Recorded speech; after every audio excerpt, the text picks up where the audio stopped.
Good evening. Hi, it's Emery Christie coming to you tonight from Lloydminster, Alberta. Thank you for joining me for the second edition of Messages, Magic, and Musings with A1R Psychic Radio. So I'm excited to be with you again today. I was thinking about all the things that I'd like to present to you during our shows together. And honestly, there's just so many amazing things out there in the world. And I've had such a great fortune to know so many people that have so many magical offerings. So during our time together in the future, I hope to be able to present to you some of those amazing people and their gifts. So for tonight, I wanted to start by just sharing with you a little bit more about myself, a little bit more about, I guess, what I do and kind of how I got to this point, doing this for a living, doing this period. And one thing that I have encountered is, a lot of what people would call naturally born psychics and mediums, as in, always knew that they were gifted, always had an awareness. And I can tell you from my own experience, I can tell you from working with so many people that I have had the fortune of working with, of guiding through workshops, that we all have gifts. It doesn't mean that we all know that they're there. In fact, a lot of the time we have experiences, we don't identify them for what they are, and we have a one-off experience and we go, ooh, that was weird, and then we carry on. And then we have another one and we think, ooh, that was weird, and then we carry on. And the truth of the matter is that a lot of the time we imagine that whatever it is that a psychic or a medium has, whatever their gift is something that they have and we don't. And the truth of the matter is we don't always recognize what our gifts are. We don't recognize things for what they are because they don't always look or come across the way we think they will. We very often cast doubt into what our gifts are. We often lack trust in what it is that we experience. And through that, kind of remain in the dark as to who we are or what messages there are accessible to us. And the truth is, again, that we are all truly magic. So when I say that, it's just often a matter of figuring out how to tap into it. I do believe that we have many lifetimes. I do believe that in every lifetime, we may have different purpose, we may have different gifts. And because of those things, I guess different levels of enlightenment and things that we're meant to do with our gifts. So, if you imagine psychic senses, maybe in one lifetime, we have about this much, and it might be so minuscule that we're not really in awareness that it's there. And then other lifetimes, it could be a huge amount. That doesn't always mean that it's just open in there and naturally accessible. Sometimes we do have to dive in. We do have to figure out how to uncover it. Fear is such an amazing suppressor of gifts. Sometimes past life fear wounds, the ego gets in the way. It's amazing how we can be mysteries to ourselves and not even really understand who we are or what kind of gifts and abilities we have at our disposal. So it really is truly magical to learn more about who we are. And, if you're drawn to this, if you're drawn to these kinds of experiences, whether you're drawn to, having readings, learning, anything around the metaphysical, chances are there's some sort of a purpose. And basically, it is all uncoverable for us, but it's going to be different for each of us. So a little bit about myself. As I said, a lot of the time you hear about people that, just always knew they were different, always knew they had these gifts. And I am not somebody who is going to tell you that that is me. And when I think about my journey and I look back at what my path was, I think a lot of people can relate to my experience. Again, having strange experiences, having awarenesses, having interest, but again, not really putting your finger on it. And so as a little girl, one of the most prominent things that presented for me was I would get sympathy pains for people. And literally, I would feel things in my physical body. And what it would feel like is, a rush of sensation, a discomfort.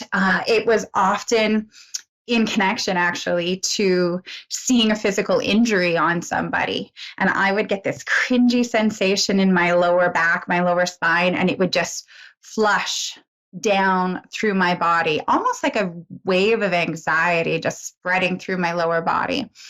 And it would only happen for certain people. In fact, one of the first people that I remember experiencing that for was my stepfather. And he's someone that I'm very close to now. As a child, not as much, but yet that's where my sensitivity was. And, as I got older, I noticed that I would have those for more and more people. Now, it wasn't necessarily a mirrored pain, but it was still a physical response that I was having to the stimuli of his pain or of someone else's pain. And, in addition to that, I think a lot of people, again, relate to this. I recall having an experience first at the age of about 8, where I remember seeing a shadow standing at the end of my bed. I was petrified. I stayed awake all night on the top bunk, my sister sleeping below me, so afraid to move a muscle, let alone wake her up, because I felt very afraid. I didn't know what this was standing at the end of my bed.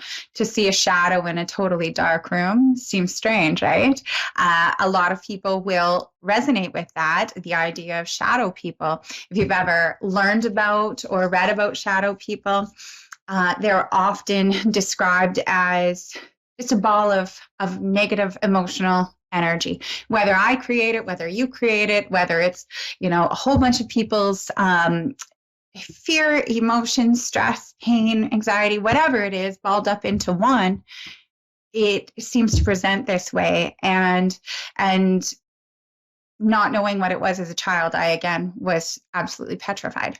So clearly I had an ability to see to some capacity, but again, that doesn't always come across in a direct, eyes open, looking at something that's not physical way. So again, as I aged, as I got older, there were more experiences. You think about things that you just know and how those things come to be. People who are psychic knowers, so claircognizant people, typically have the connection where they're very logical, very knowledge-based people who value greatly logic, knowledge, research, asking questions, getting answers, the black and white. And it's almost laughable to think that those of us who process information that way, we're less inclined towards impulsivity. We're really those think things through and get your facts people.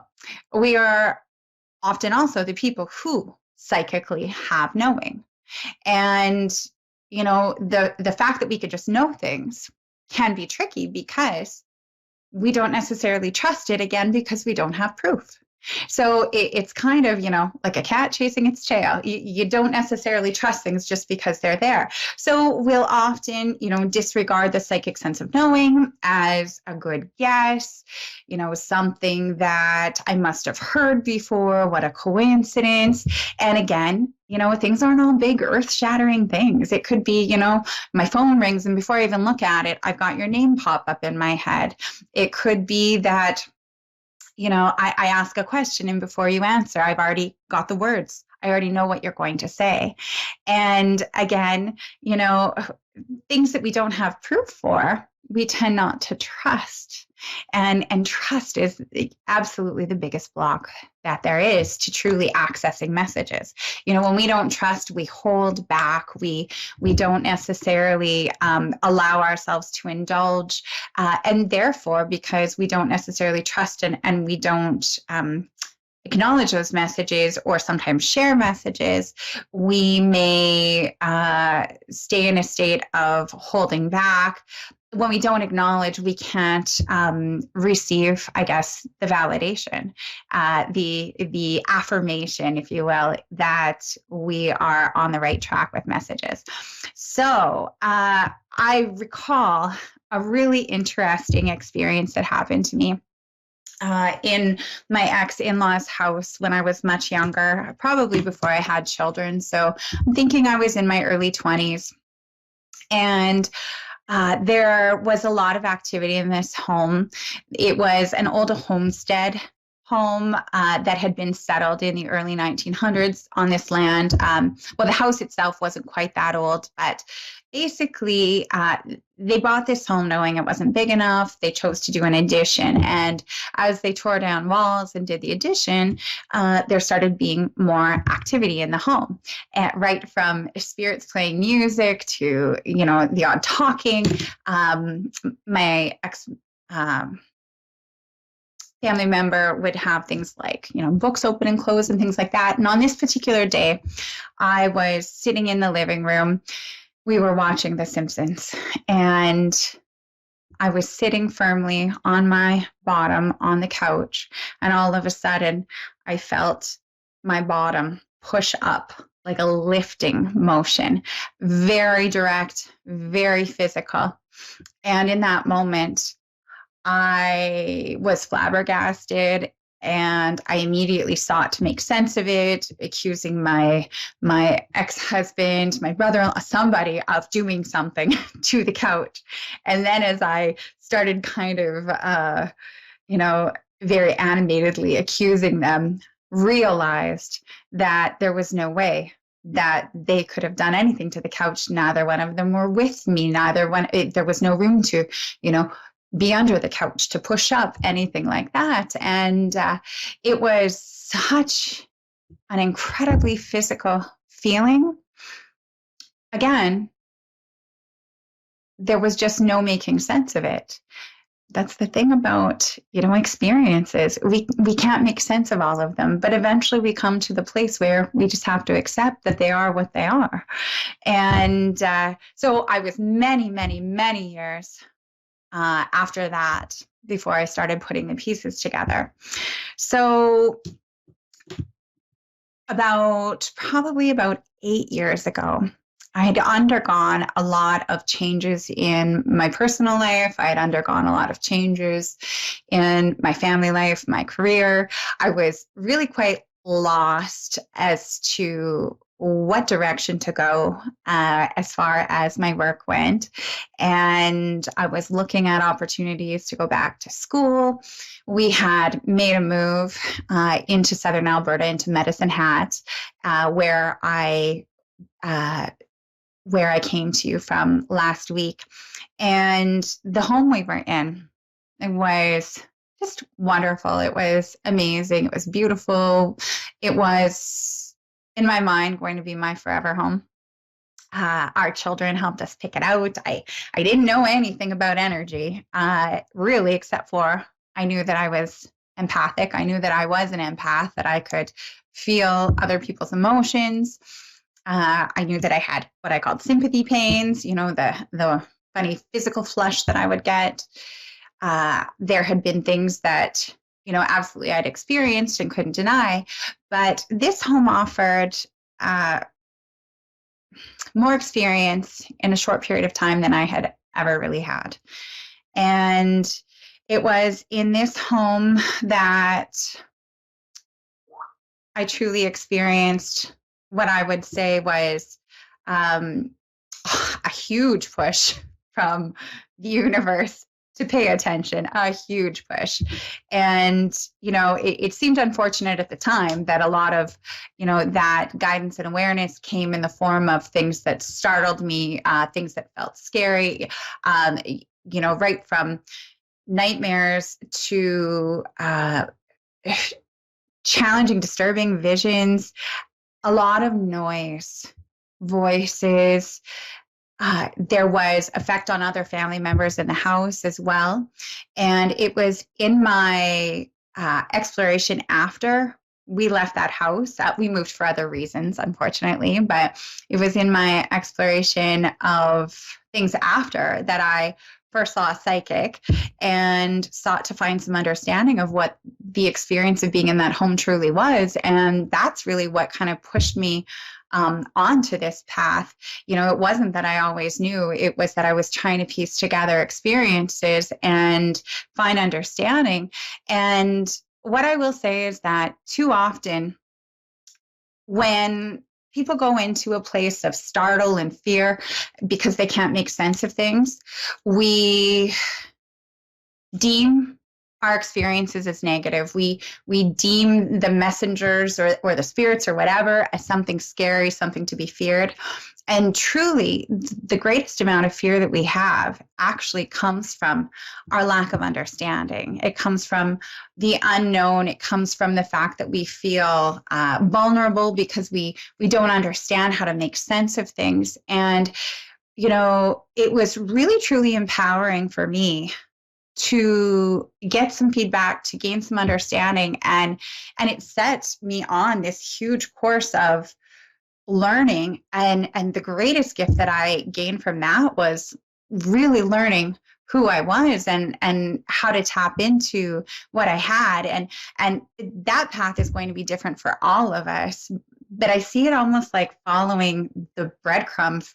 It's like if you keep following that next little thing that catches your interest, that inspires you, that you're curious about, whether you're Googling or reading or watching podcasts or taking workshops or having conversations, the information that you need, that you require, that you desire comes to you in some way, somehow. And it's just such an amazing, magical thing. The greatest thing that I think I personally gained through following this path, it wasn't necessarily a career. It wasn't necessarily, anything outside of an awareness of who I was, who I am. And to me, that's the greatest gift that I could ever receive, and if it hadn't been such an uncomfortable push by spirit, I don't know that I would have ever opened myself up to be curious enough to actually listen. I think it was like spirit screaming at me, like, hey, come on, you've ignored us all these other times. Get it together. Make sense of this. You've got a purpose around this. And I have to say, I'm just so thankful that I did. Now, for anybody who is at all curious, please know that I do offer workshops. I do offer teaching. If you are ever interested in learning and you're looking for some hands-on learning, I do offer online teaching. You are always welcome to message me through Facebook at Emery Christie Psychic Medium, and I'd be happy to tell you more about what I offer, how I can help guide you. It is truly just such an amazing journey to be able to, access whatever it is you've got going on underneath the surface, to be able to grow it, to be able to engage with it. And again, most times that people feel fearful, like I did, it's like the more learning we do, the more we realize that there's nothing actually to be feared. The lack of understanding is what's scary. Growing and learning and gaining tools, I've never had anybody tell me that they regret that it made their life more scary or uncomfortable or anything like that. So it's a pretty empowering thing. And yeah, if you have any questions, I would just be thrilled to be able to be a part of your learning for you. And in addition to that, I just wanted to say that if any of you have specific things that you would hope to learn about, that you would like to hear me speak about or guide you through, feel free to message my page, Emery Christie Psychic Medium, on Facebook, and let me know. Thank you so much.